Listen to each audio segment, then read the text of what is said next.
神明没收了人类的胆怯，这才使少年的旅程轰轰烈烈。不是你选择了我，而是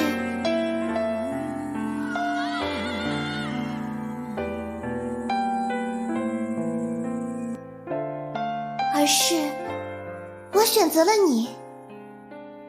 这段旅程无关胜负，也无关圆满，它只是一个少年踏上寻梦旅途后不断延展的风景。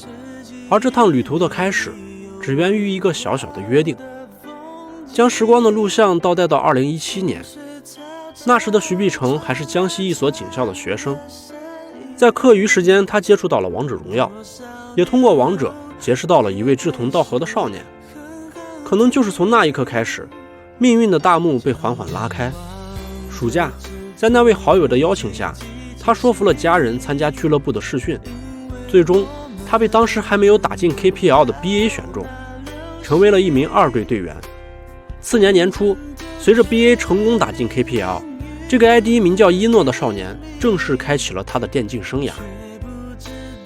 2018年是梦开始的一年，在青训营，一诺所在的 BA 2队取得了优异的成绩，他也凭借状元边路的称号，第一次进入人们的视野之中。18年的春季赛， BA 在状态起伏时破天荒地实行5上5下式轮换，也正是因为这次轮换，让一诺有了首秀的机会。但初出茅庐的他和同为2队的队友，因为缺乏赛场经验，惨遭对手零封。这也是一诺在那个春天仅有的一场比赛。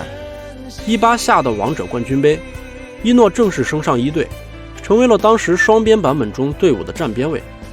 BA 的首发阵容也就此确定，他们在18年秋常规赛所向披靡，创下了至今都无人超越的16连胜。一诺也第一次踏上了总决赛的舞台。4个小时的鏖战过后， BA 在巅峰对决汉服对手，这是一诺第一次目送对手夺冠，也是第一次亲身体会了第2名是如何走下台的。2019年是失而复得的一年，在总决赛战败后， BA 成绩飞速下滑，19春甚至直接无缘季后赛。低谷期的一诺如是说道。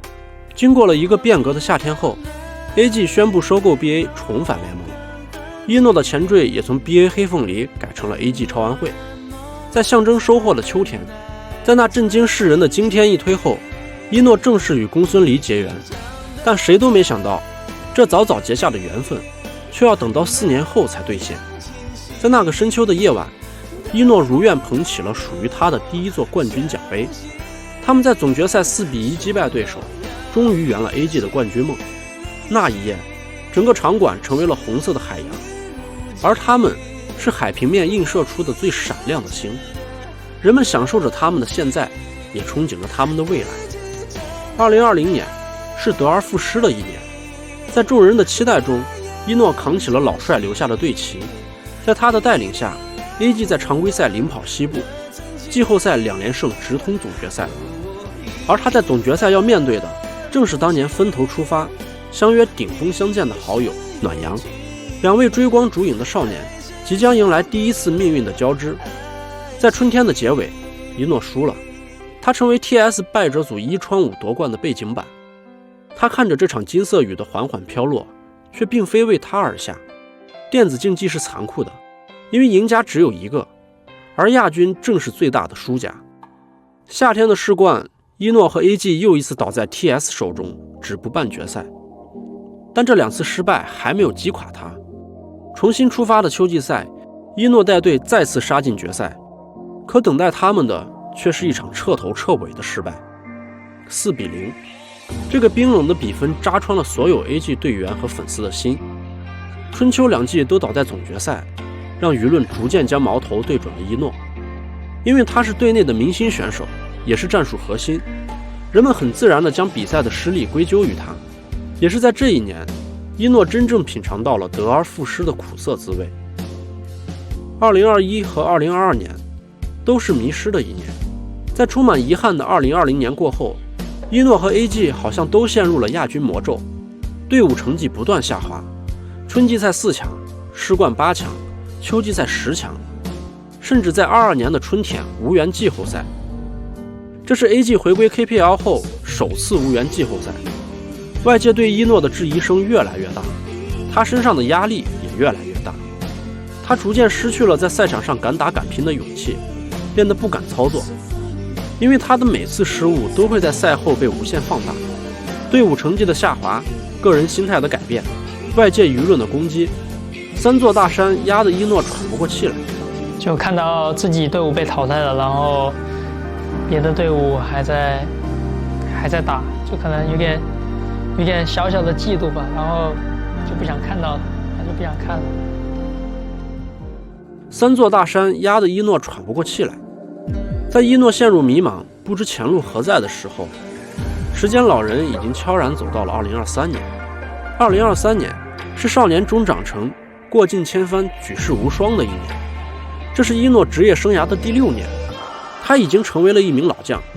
可是在新的一年，一切好像也并没有变好。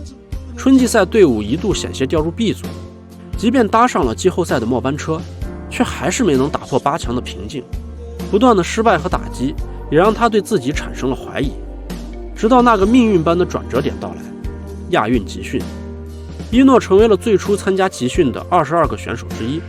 在集训营里，大家都是同一起跑线，也有着相同的目标。这段大家共同努力的日子，让伊诺心里那团快要熄灭的火又重燃了起来。最终，伊诺成功入选6人大名单，并在亚运会上发挥出色，为中国电竞拿下了亚运历史首金。也许亚运舞台上的对手并不强，但入选国家队这件事本身激励了伊诺继续向前。结束亚运会征途的徐碧城没有时间休息，他需要立刻返回俱乐部，备战即将到来的挑战者杯。亚运版本与挑杯差异很大，这就让他必须在短时间内快速切换2个版本的游戏理解，这对于任何选手来说都是一个巨大的挑战，但他做到了。他带领 AG 时隔1051天重返总决赛舞台，在别人看不到的地方，那团火烧得更旺。决赛结束了，又是亚军，这是徐碧城的第4个亚军。但正是这个在他人眼中被看不起的亚军，成为了留下他的一缕微光。本想打完这一赛年就休息的徐碧城，因为这个亚军又重拾了对冠军的渴望，也是因为这股渴望的力量，故事才得以续写。挑杯失利后，徐碧城马不停蹄地投入到了世冠的备赛中。半个月的备赛期去适应一个全新的版本，又是一个挑战。AG 在选拔赛依靠长生王昭君的神之异动，侥幸从选拔赛的修罗场中突围。小组赛面对在挑杯击败自己的狼队，战成2-2平。最终在加赛，徐碧城史莱姆斯一标定胜负，拿下小组第1，晋级淘汰赛。淘汰赛首轮横扫 One Team， 胜者组半决赛再战狼队，鏖战7局险胜半招，胜决击溃 Hero， 杀穿胜者组晋级总决赛。总决赛回到成都，主场作战的 AG 在徐碧城的带领下，在凤凰山上完成凤凰涅槃，4-2击败北京微博，时隔1477天再夺冠军。在2023的最后，徐碧城终于追上了曾经那个被寄予厚望的自己，他让全世界都听到了那句王者荣耀世界冠军杯 KIC 总决赛的 iQOO FMVP， 他就是成都 AG 超晚会伊诺徐碧城。他成为了 KPL 历史上第1个射手位 FMVP。这个 FMVP， 他等了2079天，他等到了他的 FMVP， 他也等到了他的荣成少年。不是因为坚持所以成功，而是为了成功所以坚持，这就是时间给出的答案。念念不忘，必有回响。